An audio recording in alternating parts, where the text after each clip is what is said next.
তিনি উদাহরণ দিয়ে বলেছিলেন একই ডেকচিতে রান্না করা গোশত, আপনি গোশতটা খাবেন, ঝোলটা খাবেন না। কি শুনেছিলেন না আপনারা? আরো একজন সিভিল সোসাইটির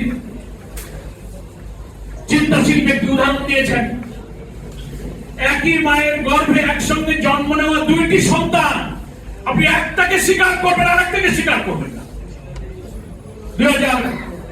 2025-এর 13 নভেম্বর যে প্রেসিডেন্সিয়াল অর্ডার, এটা একটা আইন, আমার কাছে গেজেট আছে।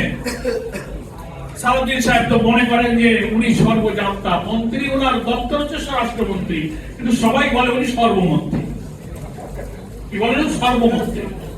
ইভেন আমাদের নীরব প্রধানমন্ত্রী পার্লামেন্টে বসে থাকেন, কথা বলেন না, কিন্তু স্বরাষ্ট্রমন্ত্রী দাঁড়িয়ে বলেন যে আমি প্রধানমন্ত্রীর পক্ষে কথা বলছি।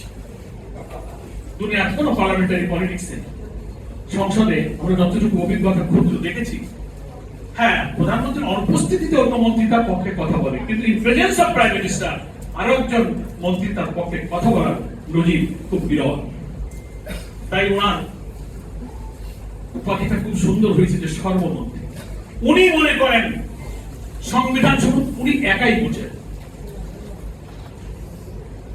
বাংলাদেশ সংবিধানের আর্টিকেল 152 152 অনুচ্ছেদে বলা হচ্ছে প্রেসিডেন্সিয়াল অর্ডার, অর্ডিন্যান্স, অ্যাক্ট যা জারি করা হয় সবই হচ্ছে আইনের সম্মান এবং আইনের আওতাভুক্ত, এটাকেও আইন বলে। 152 আর্টিকেল অফ আওয়ার কনস্টিটিউশন। যখন দেশে কোনো সরকার থাকে না, কোনো প্রধানমন্ত্রী থাকে না, কোনো পার্লামেন্ট থাকে না, তখনই অন্তর্বর্তীকালীন সরকার যা কোনো অথরিটি পায়, কোনো রাষ্ট্রপতি যদি থাকে তিনি কোনো অর্ডিন্যান্স জারি করতে পারেন, কোনো অর্ডার দিতে পারেন, এটাও একটা আইনের বক্তব্য, সেটা আমাদের সংবিধানের 152 অনুচ্ছেদে বলা আছে। সালাউদ্দিন সাহেব বলেন যে না, এই অর্ডার এটা এখতিয়ার বহির্ভূত। বলে যখন প্রশ্ন করতে আপনি এমপি হলেন কিভাবে, এই নির্বাচন কি করে বৈধ হলো? ওটা সংবিধান মোতাবেক আমরা নির্বাচন করছি। কোথায় সংবিধান মোতাবেক নির্বাচন হলো? বিদ্যমান সংবিধান যেটা আছে সেই সংবিধান অনুযায়ী নির্বাচন হতে গেলে লাস্ট ইলেকশন হয়েছে 2024-এ, নাকি বলেন? তাহলে সংবিধানে 5 বছর পর পর নির্বাচনের বিধান আছে, তাহলে 24-এর পরে 5 বছর হলে কত সালে হইতে পারে? 29 সালে হতে হতো।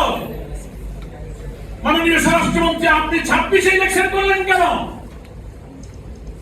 What is the legal base of this election? Legal base হচ্ছে 2025-এর 13 নভেম্বরের প্রেসিডেন্সিয়াল অর্ডার। সেই আদেশ একটা আইন, সেই আইনে বলা হয়েছে একই দিনে গণভোট, জাতীয় সংসদ নির্বাচন হবে। এবং ওই প্রেসিডেন্সিয়াল অর্ডার সেখানে আরেকটা দফায় বলা হয়েছে এই অধ্যাদেশ জারি অব্যবহিত করে যে ইলেকশন হবে সেটি হচ্ছে জাতীয় সংসদ নির্বাচন, এবং একই দিনে গণভোট এবং জাতীয় নির্বাচন হবে। আপনি সেই ইলেকশনে অংশগ্রহণ করেছেন।